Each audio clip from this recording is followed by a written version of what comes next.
bertemu lagi dengan saya di channel Dapur Berkat, diberkati untuk menjadi berkat. Saya harap dimanapun Anda berada, kita semua berada dalam keadaan yang sehat-sehat saja. Hari ini kita akan bersama-sama merenungkan topik Get Connected. Bagaimana kekristenan mengajarkan bahwa berelasi ada sesuatu hal yang penting. Kenapa saya angkat tema Get Connected? Karena kita saat ini berada dalam situasi pandemik yang disebabkan oleh karena coronavirus.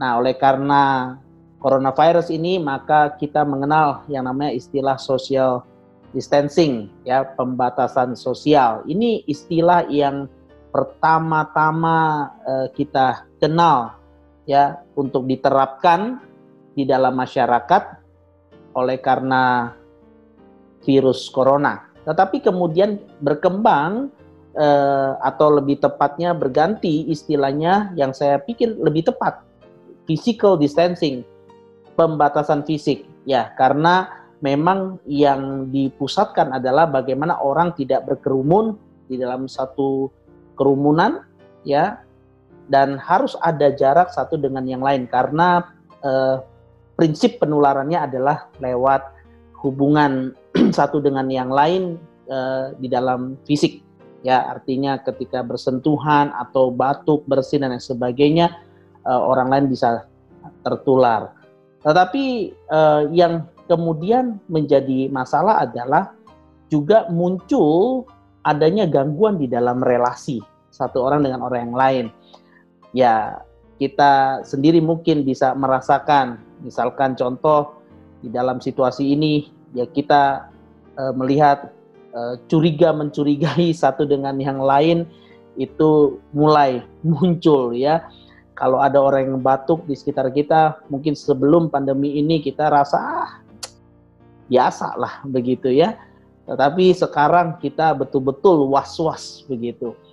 Bahkan di dalam pertemanan, di dalam keluarga, kita juga betul-betul kemudian ada satu pembatasan relasi yang cukup mengganggu sebenarnya hubungan satu dengan yang lainnya. Jadi kita lihat, ya, pergerakannya dari pembatasan fisik kemudian menjadi satu masalah relasi. Nah, kalau kita bicara tentang masalah relasi, itu sebenarnya bukan hanya disebabkan oleh virus corona atau situasi pandemi ini. Ada banyak sekali, ya, penyebabnya. Perbedaan-perbedaan ras, suku, agama, ya, kepercayaan, golongan, kelompok dan lain sebagainya, itu bisa menjadikan satu relasi yang seharusnya terjadi di antara manusia menjadi terganggu. Nah, hari ini kita perlu melihat bagaimana relasi itu penting. Dan bahkan pada saat ini kita juga harus berbicara tentang bagaimana kekristenan meleading, ya, memimpin untuk membangun akan relasi ini. Nah, kalau kita bicara tentang relasi, alasan kenapa orang harus berelasi itu secara umum kira-kira ada 3 hal yang bisa saya sampaikan. Pertama, manusia diciptakan Tuhan untuk hidup berelasi. Jadi manusia hidup berelasi karena manusia memiliki hidup yang bergantung dan memiliki keterkaitan satu dengan yang lain. Nah, kebenaran ini tidak bertentangan dengan firman Tuhan tentu saja. Memang Tuhan ciptakan manusia tidak seorang diri, tetapi dengan manusia yang lain yang dibangun Tuhan, yang diciptakan oleh Tuhan. Nah, bicara tentang bergantung, berbicara tentang saling membutuhkan satu dengan yang lainnya. Kita lihat bahwa setelah manusia yang pertama, manusia itu lahir dan dimulai dari seorang bayi. Dan bayi itu memerlukan orang tua untuk hidup. Dan kita lihat ada kebergantungan. Manusia pertama bergantung kepada yang melahirkannya, yang menciptakannya dengan Tuhan. Dan manusia berikutnya bergantung kepada orang tuanya, tetapi itu juga adalah bentuk satu kebergantungan sejak awal yang Tuhan sudah atur sistemnya lewat orang tua. Sebenarnya Tuhan memberkati, menolong, memberikan pemeliharaan. Jadi sebenarnya pada intinya manusia bergantung juga kepada Tuhan. Nah, kita lihat memiliki keterkaitan satu dengan yang lain. Jadi ini kita bicara tentang bahwa saya hidup tidak sendirian. Ketika saya berada bersama dengan keluarga, artinya saya juga mewakili keluarga saya. Dimanapun saya berada, saya mewakili keluarga saya. Ketika saya bekerja di satu tempat, saya tidak berkata, ini saya sendiri. Ketika kita di luar tempat pekerjaan kita juga mewakili sebenarnya tempat pekerjaan kita. Jadi ini hal yang juga perlu kita lihat kaitannya. Kita dengan yang lainnya punya keterkaitan. Begitu juga dengan agama kita, dengan gereja kita contohnya. Ya, kita tidak bisa mengatakan saya tidak ada hubungan apa-apa dengan gereja, tempat kerja, keluarga, tidak bisa. Karena kita diciptakan Tuhan untuk memiliki relasi, yaitu kebergantungan dan keterkaitan satu dengan yang lain. Yang kedua, alasan umum ada yang mengatakan begini ya, anonimus ya. Saya temukan di internet. The purpose of relation is not to have someone who may be with you completely, but to have someone with whom you can share your incompleteness completely. Tujuan dari relasi bukan memiliki seseorang yang melengkapi dirimu, menjadikan kamu utuh. Ya, sering kita dengar gitu ya. Kita hidup bersama karena kita saling melengkapi. Tapi dikatakan bukan. Tetapi untuk memiliki seseorang di mana engkau bisa men-sharingkan ketidakutuhanmu secara komplit, secara utuh. Nah, ini lebih dalam lagi, ya. Artinya kita butuh berelasi supaya kita bisa dengan aman, ya, memiliki satu acceptance, penerimaan dari orang lain tentang ketidakutuhan kita, dan kehadiran mereka itu betul-betul menjadikan kita utuh. Nah, yang ketiga, alasan yang ketiga kenapa berelasi, karena dunia ini atau hidup ini penuh dengan tantangan dan tuntutan, di mana tidak ada seorang pun jikalau dia sendirian, dia sanggup untuk mengatasinya. Itulah sebabnya mengapa perlu berelasi. Jadi kita lihat poin yang kedua dan yang ketiga, itu saya pikir juga tidak bertentangan dengan firman Tuhan. Pada intinya adalah kita membutuhkan orang lain ketika kita hidup di dalam dunia ini. Saudara, kalau saudara tahu tokoh ini Patrick Stewart, dia dikenal dengan Profesor Xavier di film X-Men. Dia adalah, kalau boleh dikatakan, pemimpin para mutant ya. Mutant itu adalah orang-orang yang mempunyai keunikan, ya, tetapi bagi manusia normal pada umumnya mereka aneh, ya, karena keunikan mereka adalah seperti abnormal, tidak seperti manusia pada normalnya. Tapi mereka punya kekuatan, punya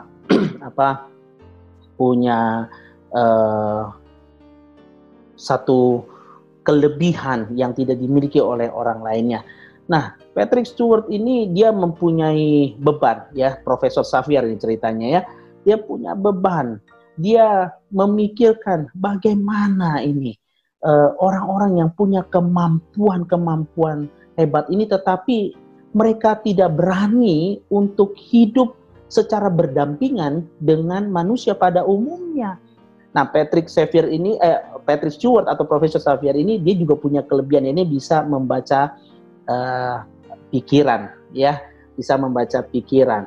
Nah, oleh karena dia punya beban dan memikirkan bagaimana mereka yang mempunyai keunikan ini bisa melewati hari-hari mereka tanpa harus merasa minder, tanpa mereka harus merasa, aduh saya ini orang aneh.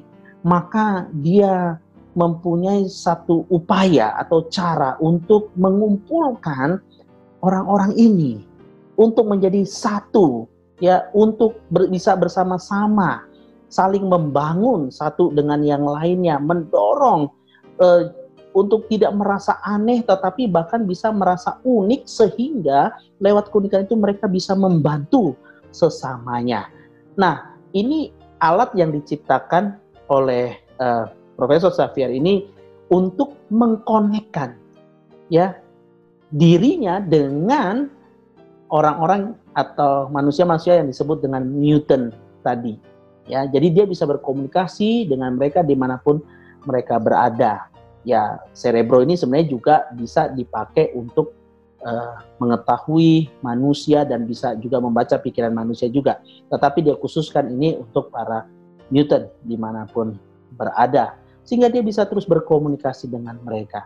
Tetapi yang uniknya adalah kemudian dia membangun satu sekolah, ya, yakni Xavier School, yang di sana dituliskan for gifted youngsters. Jadi sekolah ini didirikan oleh dia bagi anak-anak muda yang tadi saya katakan punya keunikan atau kelebihan-kelebihan khusus yang bagi orang lain itu adalah satu hal yang aneh, yang abnormal. Tetapi di sini kita lihat ya bahwa ada orang yang punya semangat untuk mempersatukan, membangun satu relasi. Karena dia tahu bahwa orang-orang yang tadi unik tadi itu, mutant itu, mereka bisa merasa sendirian. Mereka bisa merasa kesepian. Mereka bisa merasa bahwa saya ini sebenarnya ditolak oleh masyarakat. Maka dia membangun sekolah ini dengan tujuan untuk membangun relasi. Ya, kalau kita bicara beban yang tadi dimiliki oleh Profesor Xavier itu, saudara ya, sebenarnya tujuannya tidak lain supaya orang tidak merasa loneliness, tidak merasa kesepian, sendirian.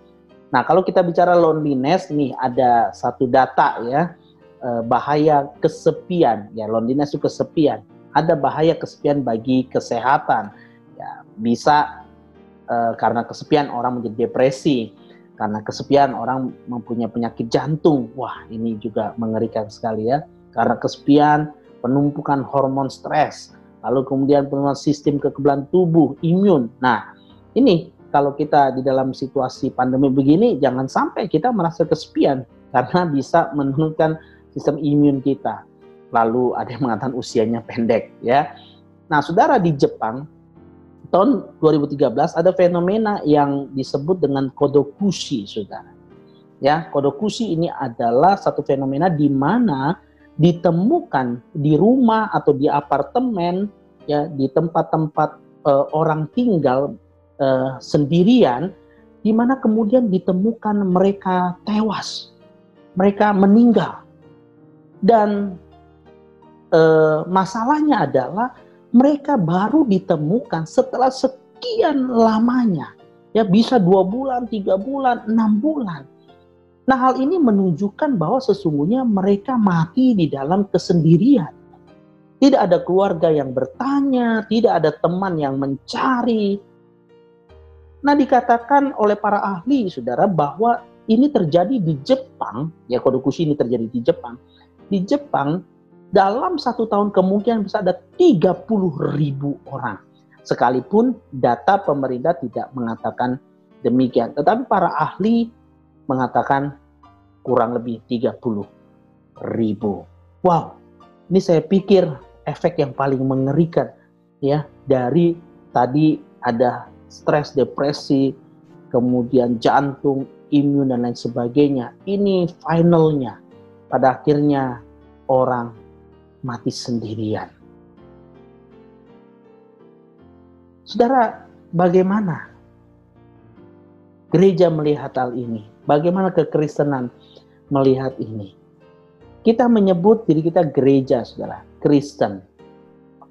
Sebenarnya kalau kita lihat definisi Kristen, gereja, kita tahu bahwa di dalam istilah ini saja, saudara, tidak pernah kita bisa definisikan bahwa church or Christian is talking about one person.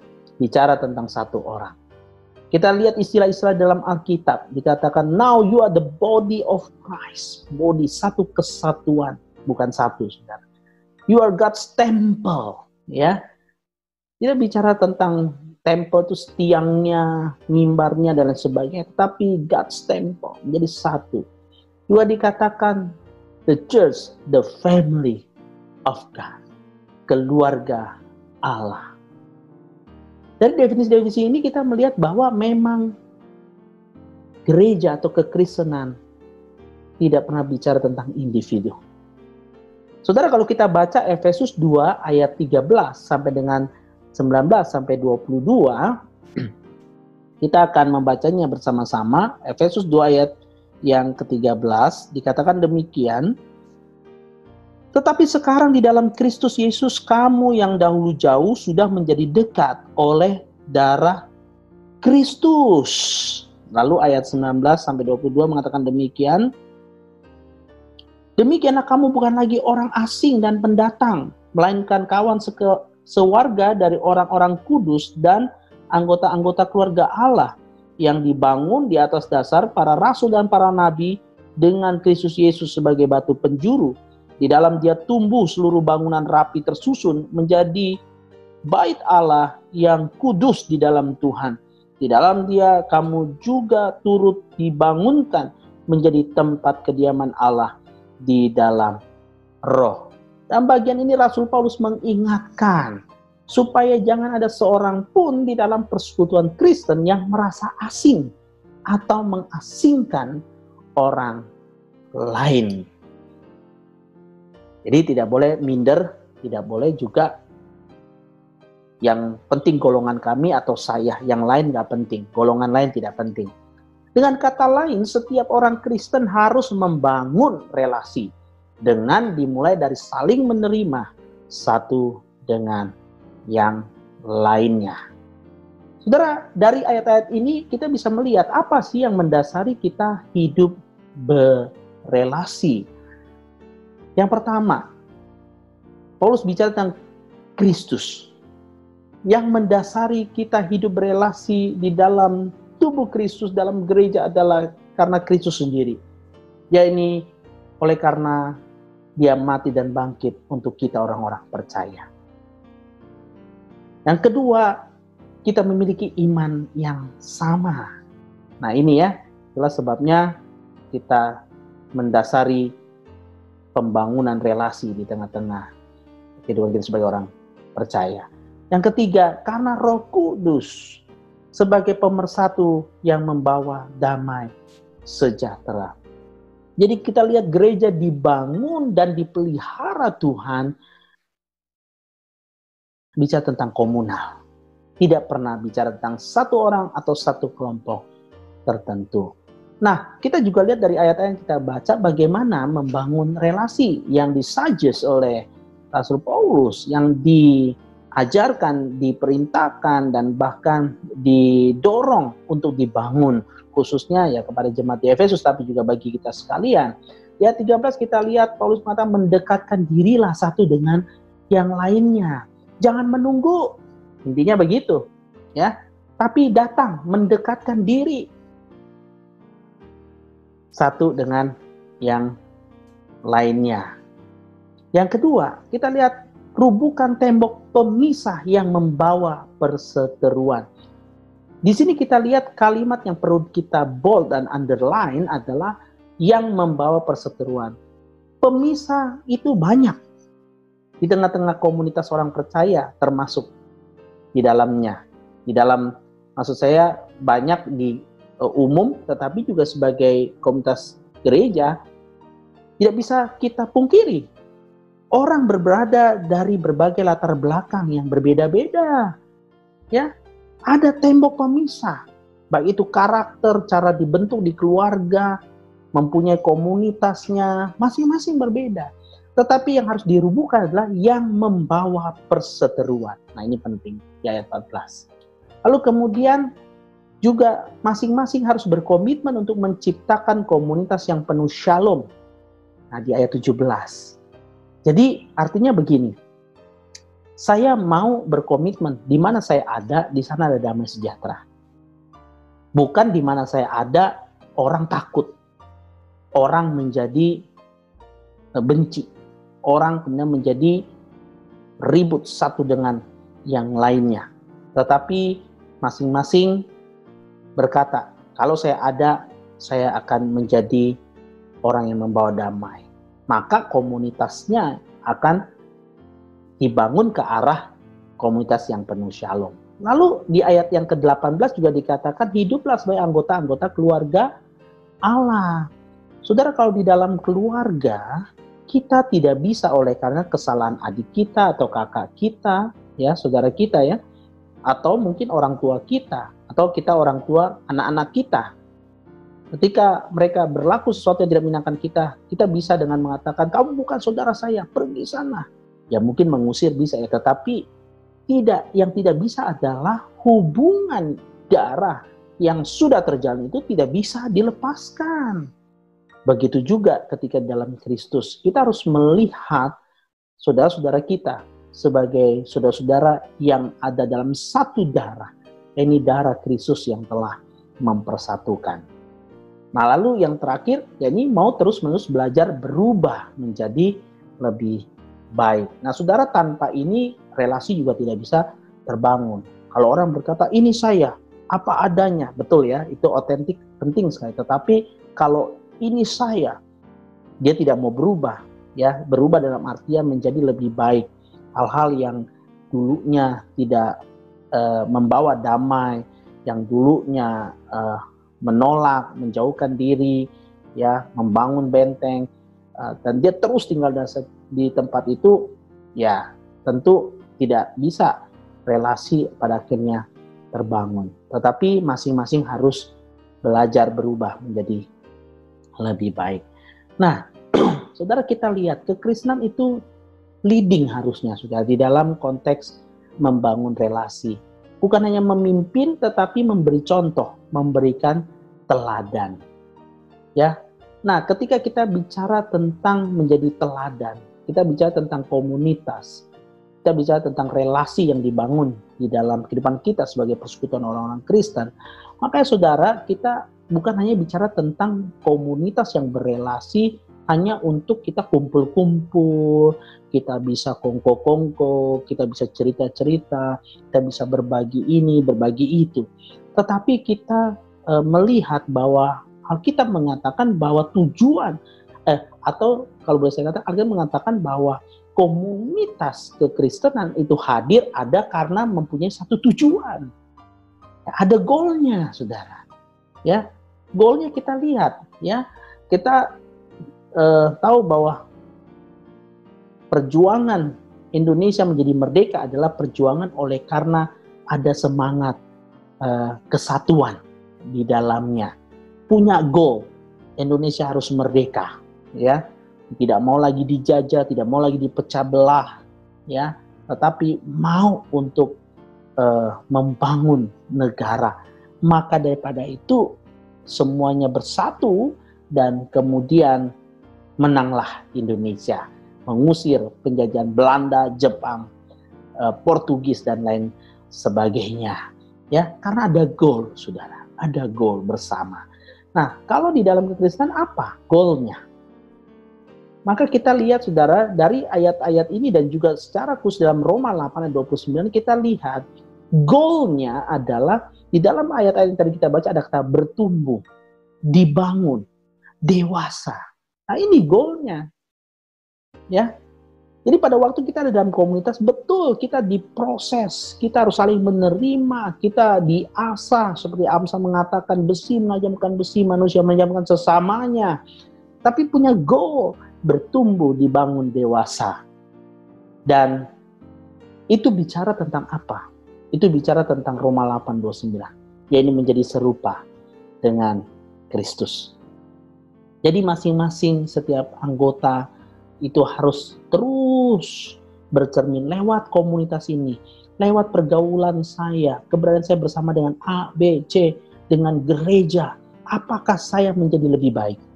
Apakah saya semakin lebih serupa dengan Kristus di dalam semua hal? Kita bergerak menuju kepada keserupaan dengan Kristus.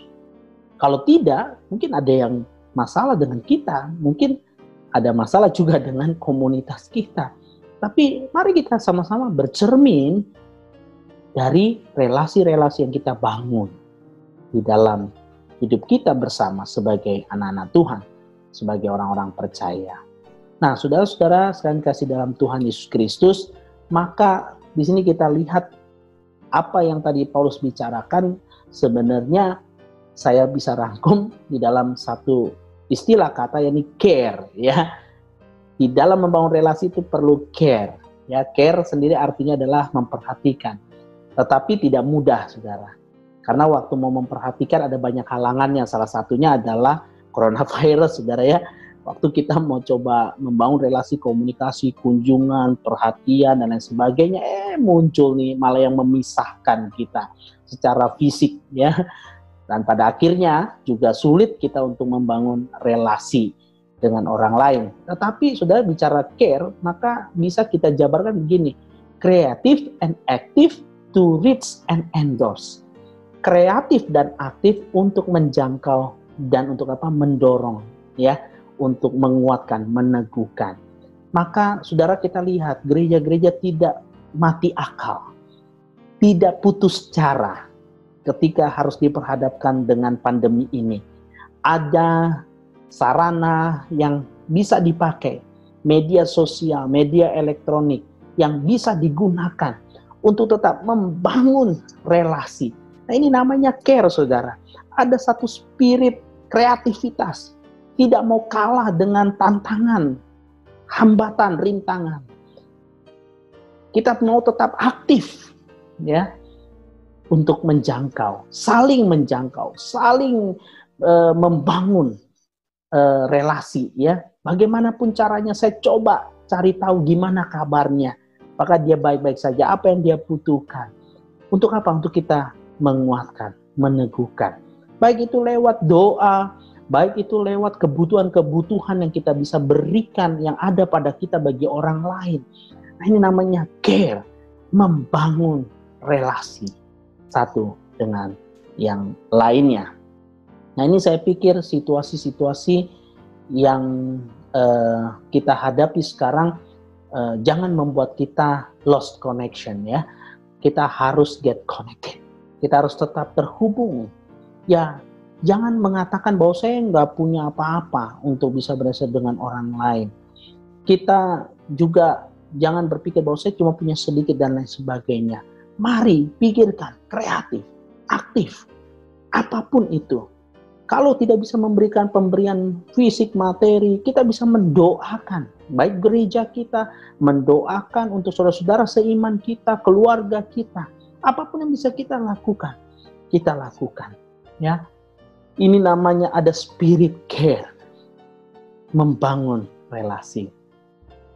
Oleh karena itu, saudara-saudara sekalian, kiranya lewat topik ini, ya, kita semua boleh kembali, ya, kepada panggilan kita sebagai orang-orang Kristen, sebagai yang memimpin di dalam membangun relasi, sebagai yang menjadi teladan, ya, dalam membangun relasi.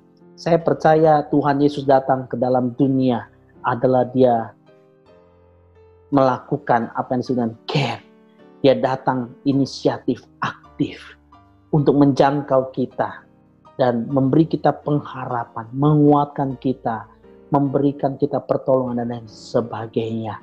Itulah cara Dia untuk membangun kembali relasi yang terputus antara kita dengan Allah. Oleh karena itu, mari kita juga menjadi satu komunitas yang terus saling membangun, saling berelasi. Dan kita juga dipanggil untuk membawa orang lain masuk dalam komunitas kita supaya mereka memiliki koneksi dengan Tuhan Allah dan juga menjadi bagian di dalam komunitas kita. Mereka tidak merasa asing, mereka tidak merasa jauh, tetapi dekat, menjadi bagian dalam keluarga Allah.